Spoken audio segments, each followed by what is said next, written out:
Well, I am going to get out there and go fishing a little bit here, but there's quite a bit of stuff to cover, and I'm sure you've been waiting for an update, so let's just jump right in here and cover a bunch of loose ends and also some new stuff. So first of all, on that bait that they blocked off the access to it, we were able to get a couple of four-wheelers through there, and so we took two four-wheelers and a trailer back in there. We pulled the stand out, we pulled the barrel and the sign and the cameras and everything, and that's been a pretty good bait for me, but unfortunately that's the end of that bait. We've had quite a few thunderstorms roll through, and man, they knocked some trees down across the roads and trails, and so we've had to do some cutting. We had one bait that I couldn't get into for a couple of days. Well, we managed to get in there. It's got a couple really nice bears on it, and we're looking forward to putting somebody on that bait now that we got that opened up back in there. So I'm down to 21 baits and probably going to drop a couple more here this week. I had to drop that one that we couldn't get back into with the side-by-side. I was in an area where I had a new bait and it was doing really well, and I had a couple guys go back in there to put a tree stand in there, and they ran into a guy in there, and he said that he's a guide and he only has 2 hunters in 27, and he had a bait in there and it's literally just a couple hundred yards from our bait. And so they decided not to put the stand up, and they came back and talked to me, and I had the guy's name. So I just called him up and said, we're just not going to bait that in there anymore. You can just have it. He's been in there in the past, and it's a new one for me. So I did ask him when he's done and when he gets his bears for his 2 clients that he has in this area, to call me in case we need to revive that bait again. It's a really good bait, several nice bears on it, and well, I might need it later on. So he was very grateful that we agreed to back out of there for now, and then he will hopefully call me or text me or whatever and let me know when he's done, and then we can decide if we need to get that bait fired back up or not. But there are quite a few other baiters around us.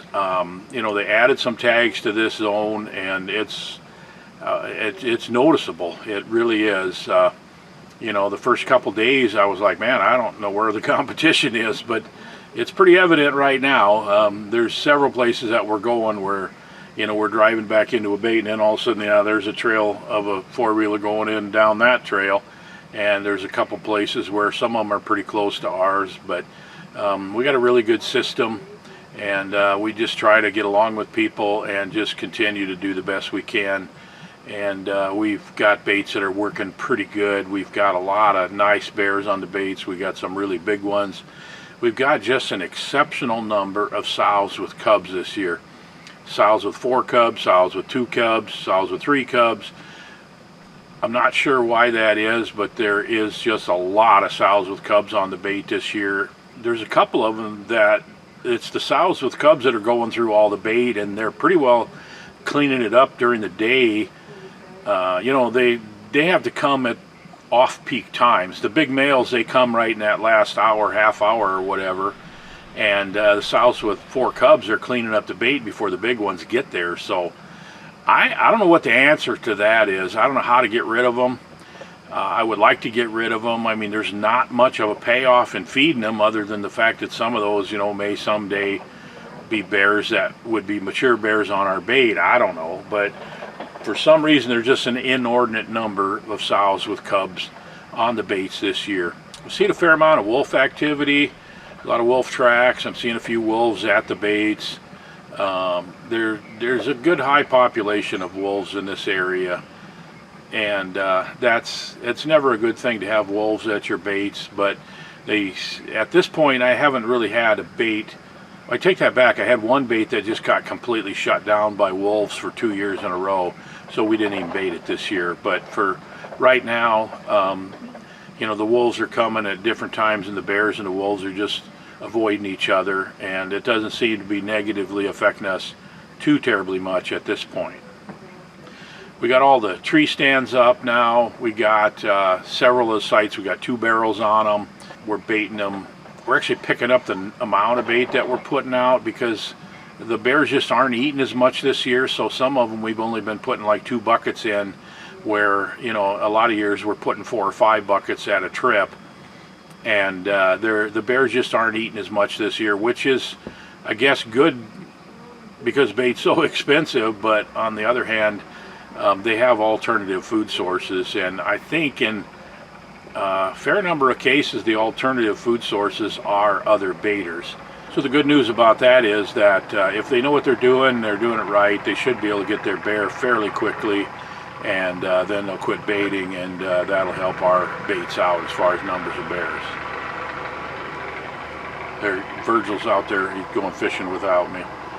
I'll be out in just a second, Virg. So yeah, we had quite a bit of rain move through off and on, and it seems like it's these squalls or thunderstorms that just move through, and they're kind of localized where you can get dumped on in one area and just get a downpour, and then, you know, a few miles away there's no rain at all.